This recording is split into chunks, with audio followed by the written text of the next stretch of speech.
Bħal fil-każ tal-predeċessuri l-oħra, irrid inħares lejn xamil tajjeb Edifene Kadami u nipprova nieħu l-aħjar biex inkompli nibni fuqu.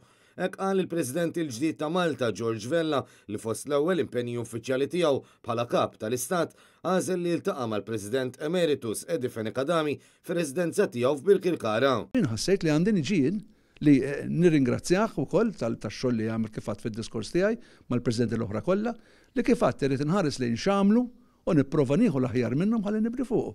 U ħassejt li personalment għandi l-ewwel bħala ex-Prim Ministru, tieni bħala ex-President, li nħossi li għandi nibda l-ġurnata b'dal mod. It-tnejn li huma tkellmu dwar l-importanza li għandha l-Presidenza f'pajjiżna, George Vella anke japprezza l-esperjenza ta' Edifene Kadami kemm meta serva bħala Prim Ministru u anke bħala President tar-Repubblika. Fil-fatt Edifene Kadami kien inħatar fl-ola kariga bħala kap tal-Istat fl-2004 wara li kien nominat mill-Prim Ministru Lawrence Gonzi.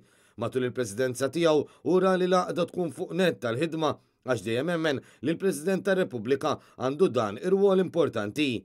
Edifene Kadami ma setax jattendi għaċ-ċerimonja tal-ħatra ta' George Vella minħabba li kien indispost. Kien għalhekk li l-President il-ġdid ħal okkażjoni biex jiddiskuti privatament mal-President Emeritus anqas minn 24 siegħa wara. Min-naħa tiegħu Edifene Kadami esprima s-sodisfazzjon tiegħu li kellu din iż-żjara u qal li jinsab konvint li l-Presidenza ta' George Vella se tkun waħda ta' suċċess kbir. Awguralek ħafna, Nirringrazzjak. tkun Presidenza suċċess kbir. Preżenti għall-laqgħa kien hemm ukoll id-Deputat Nazzjonalista Edifene Kadami. Sa dan it-tant aktar tard matul l-ewwel jum sħiħ tiegħu fil-kariga, il-President George Vella kellu laqgħa wkoll mal-Arċisqof Monsinjur Charles J. Scicluna u mal-Isqof Awżiljarju Monsinjur Joseph Gallia Kurmi. Il-laqgħa saret fil-Palazz tal-President fil-Belt u matula l-kap tal-Knisja Maltija ippreżenta statwa ta' San George lill-President Vella.